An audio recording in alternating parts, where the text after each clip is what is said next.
when I saw that, I had that helpless feeling of there's only like 3 teams here that have a chance at winning the thing. And then I had to remind myself that it's been that way. We used to mock that on this show every year. We would have the odds would come out, and it's, well, hey guys, 4 teams can win the championship. Here they are. Every year, it's been that way in the playoff era.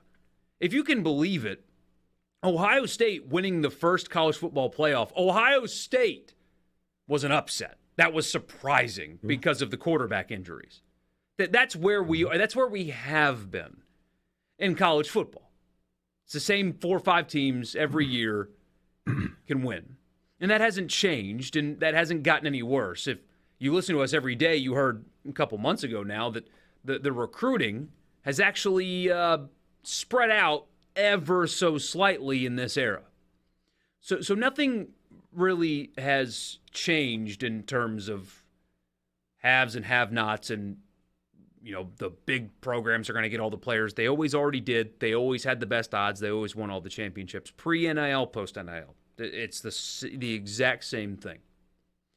And so here's what I wanted to bring up today, because I mentioned it to you the other day, and I kind of liked where my head was here. And you guys out there listening, tell me if you agree with this. I read something yesterday from CBS and Dennis Dodd about how we're 3 years into the NIL era and nobody has fixed NIL.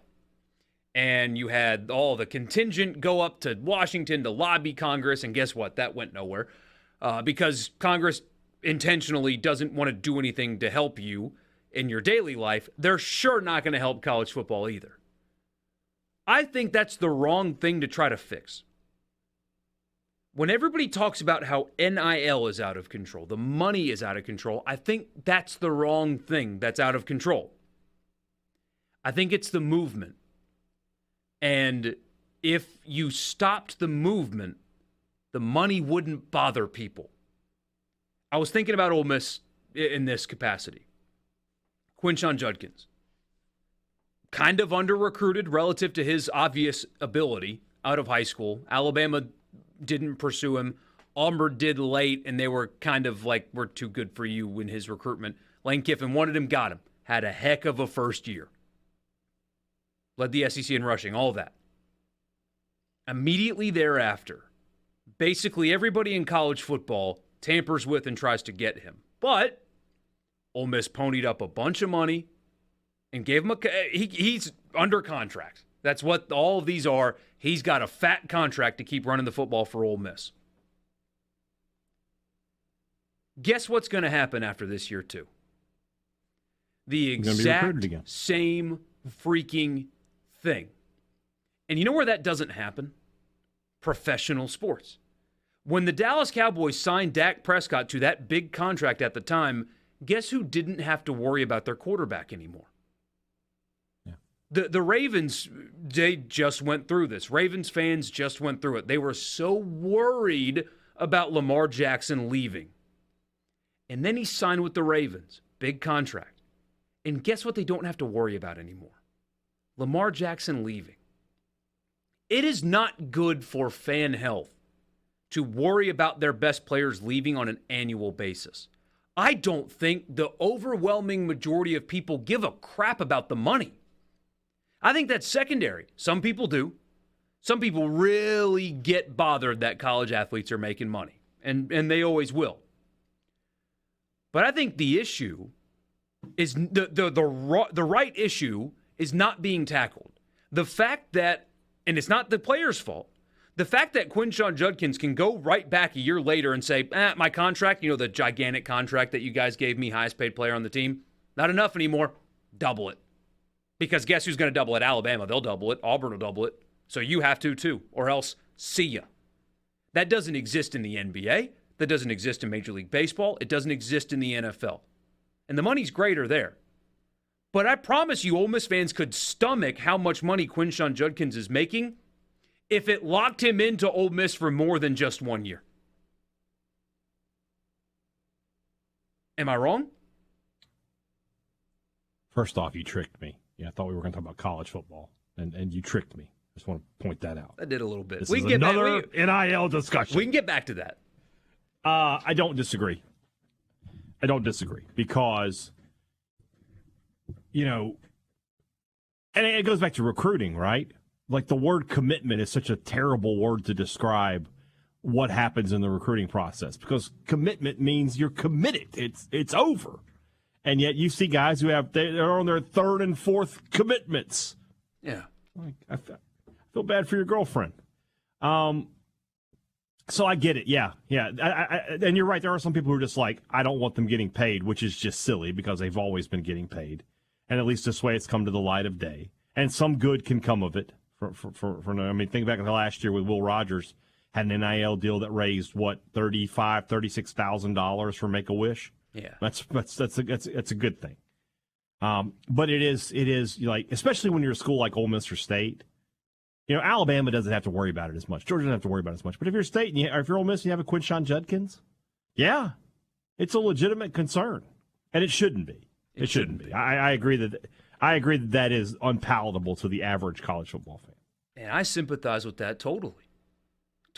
So we got some of your messages. We'll read those, and then I promised Haydad we'll get back to college football, so we'll do some more college football as well. But I've been thinking about that today, and the issue is not the money. The issue is the movement. And college athletes who are not as valuable as Lamar Jackson have more privileges than Lamar Jackson. Is that fair? No, it is not. There. Mike in Madison says, I agree with you 1,000%, or is that 10? That's 10,000%. Portal needs addressing, not NIL. Too close to be detailed, but classic example with a baseball player here in Mississippi. Another one, you're spot on. Loyalty to the school is most important. Bobby says, I still think the money should be hidden, the amounts anyway, and if it comes out, it's discussed. You lose all ability to get another NIL deal, period. I don't know. Who's discussing the amounts? Who? I have never heard an NIL deal where somebody was able to confirm an amount. Yeah, they keep those hidden. Somebody said, I think Livy Dunn is the one got it going on with NIL. Yeah, very much. She's doing well. She's a millionaire, multi-millionaire. Another message, you must have contracts with teeth. If they leave, they should have to pay back the contract and the penalties to the collective to pay another player to replace. All of this movement crap is for the birds and ruins the fan experience because each year has potential to be all rookies and have to start all over again. It's a bad system. Well, the issue is the contracts are given by a third party. So they can't, and you would never sign a player if you're the school giving out contracts that make you pay them back if you leave. What should have happened is the NCAA should have done. Here's an idea. When you sign a letter of intent for a school, it's for 2 years. Out of high school, it's for 2 years. And then after that, if you want chaos, that's fine. But the fact that a player can go to a school, sign in January, and transfer out in April is ludicrous. That's so stupid. But to your point, though, the anxiety that comes with the constant movement is not good for fan morale. And I was listening to a podcast with the Kelsey brothers, Jason and Travis Kelsey. They do a podcast together. Don't listen to it with the kids in the car, but it's really good, insightful when it comes to the NFL. Good point. Don't listen to it with the kids in the car. No. But they were talking about the COVID year and how bizarre it was playing without fans. And they both were like, look, we don't just say that to make our fans happy. It sucks playing football without fans. It's worse. He said they said playing the game is worse as a player without fans. Even on the road, they're like, I'd rather play 17 road games than have 8 home games with nobody in the crowd. So when you are involved in a system that is giving fans anxiety or whatever you want to call it, Haydad lost power. So we'll try to get him back as best we can. But when you've got a system in place that gives fans anxiety every single year that their best players might leave, it's a bad system. And the thing is, they still can do something about this if they choose to. The fact, I said it before, I'll use the same example. The fact that, with all due respect, great player, love watching him play, it's great that he's at Ole Miss, but the fact that Quinshon Judkins has more leverage and power than Lamar Jackson That's a problem. He has more leverage and power than the quarterback of the Dallas Cowboys. That's a problem. And that can be fixed, and nobody's doing anything about it.